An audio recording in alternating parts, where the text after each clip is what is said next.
خود غرض بہو۔ ایک دفعہ ایک بوڑھی عورت تھی، اس کی بہو بہت ہی نخرے والی تھی۔ اکثر ہی گھر کا کام کاج بوڑھی عورت کو خود ہی کرنا پڑتا اور وہ اپنی بیٹی کی خوشی کے لیے اور اس کا گھر بسانے کے چکر میں اپنے آپ کو گھر کے کاموں میں مصروف رکھتی اور بہو کی جلی کٹی بھی سنتی رہتی اور بیٹے کو کچھ نہ بتاتی۔ لیکن بیٹے نے آہستہ آہستہ یہ محسوس کر لیا کہ اس کی بیوی اس کی ماں کے ساتھ اچھا سلوک نہیں کر رہی ہے۔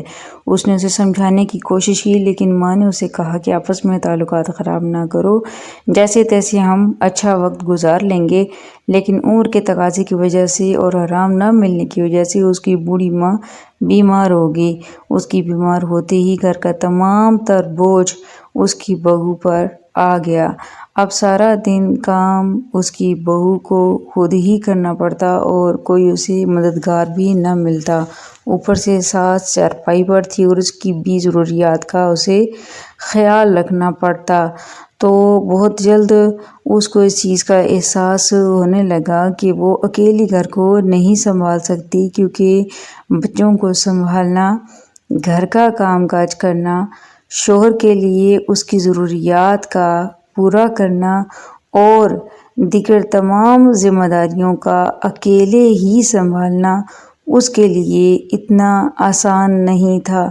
اس نے اپنے شوہر سے اس بات کا اظہار کیا کہ وہ اکیلی کام کاج کر کر کے تھک جاتی ہے اور اس کے لیے مشکل ہو جاتا ہے، لیکن وہ گھر کی تمام ذمہ داریوں کو پورا کرے تو کسی طرح کوئی ایک نوکرانی رکھ لی جائے۔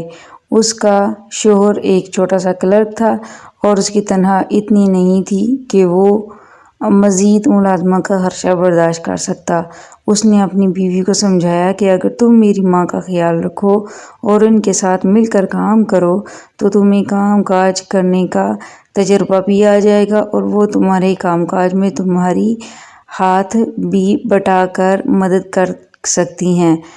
بہو کو اپنی خدمت کرتا دیکھ کر اور گھر کے کام کاج میں اپنے آپ کو ہلکان دیکھ کر ساس بہت کڑتی اور چاہتی تھی کہ وہ اس کی مدد کر سکے، لیکن بیوی پر شوہر کی بات کا اثر ہوا۔ اس نے دل و جان سے ماں کی خدمت بھی کی اور بہت جلد اس کی ساس بالکل ٹھیک ہو گئی اور اس کے گھر کے کام میں مدد کرنے لگی۔ اب وہ دونوں مل کر گھر کے کام بھی کرتی ہیں، ایک دوسرے کا خیال بھی رکھتی ہیں، گھر میں خوشیاں ہی خوشیاں ہو گئیں۔